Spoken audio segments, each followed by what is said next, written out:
Hello boys and girls, it's Nikki from the Boys and Girls Club. We hope you all are staying safe and we want you to know we miss you very much and look forward to when you can come back and join us. But until then, we are going to bring you some activities through video links. So for today, we're going to do our squishy stress balls kids love to play with. And in our big boredom busting book of activities, this will be on page 15 if you want to look for the instructions. Okay, so what you need to do this activity is a balloon. So we have our balloon here. I'm using a blue one.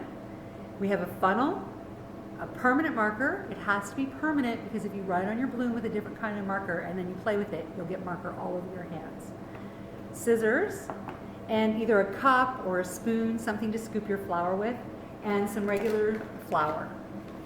Okay, so the first thing you want to do is you want to stretch out your balloon so that it's nice and stretchy and ready to be filled with flour.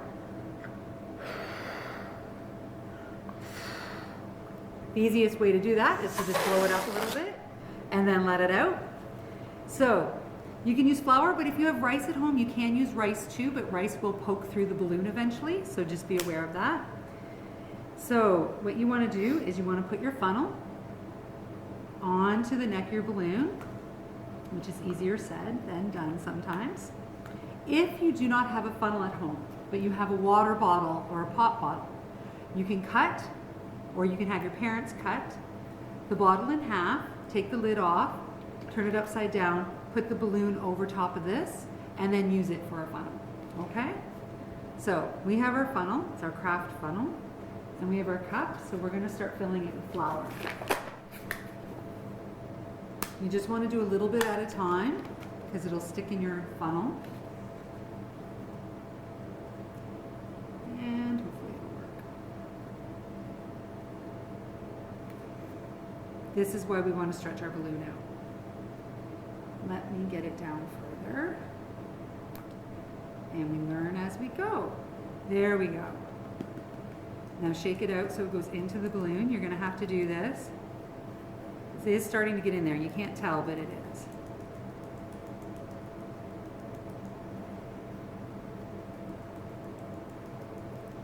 As it fills, you're going to want to move your funnel up. See how it's getting bigger?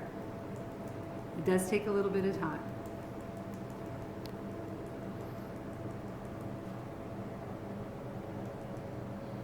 Now, I'm going to take this off over here because I don't want the flour to fall out everywhere. And this is where I'm going to stretch it out to get more flour into the bottom of the balloon. And then put my funnel back on. See, I stretched it out some more and had it fall in. And there we go. Put a little bit more flour in.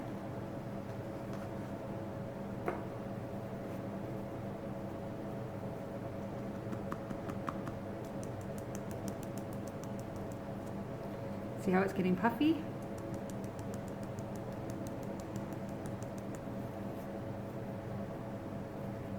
And it is going to take a while, so you have to have some patience, okay?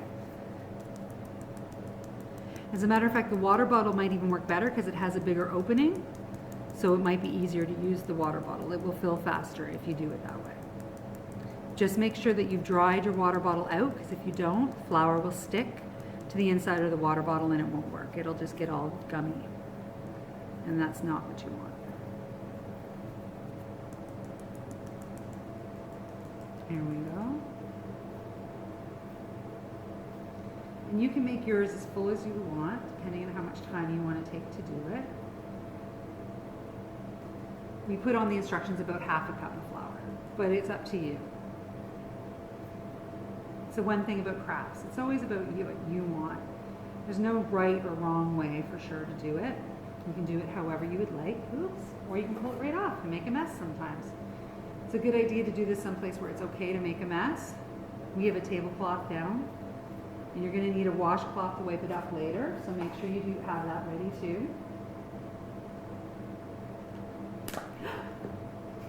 Or you can just get flour all over yourself like I just did. These things happen, boys and girls. That's what you have to be prepared for. That's okay. We just keep going.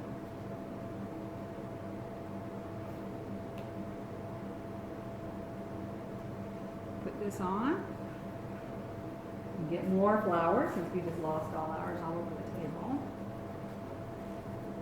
It's a good thing my mom's not here. I don't think she'd be very happy with me right now. So, I think when you do it, you'll probably be a little bit neater than me. I'm a bit klutzy. Okay, let's get this over here.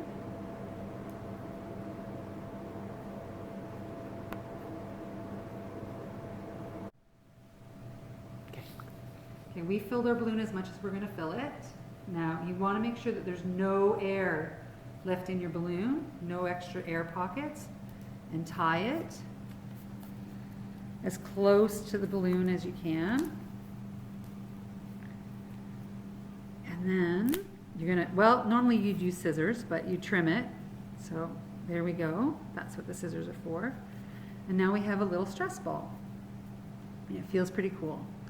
Now, what we're gonna do, and this is optional, if you don't have a permanent marker, you certainly don't have to do this. We're gonna put a funny face on ours. So we're gonna do some eyes.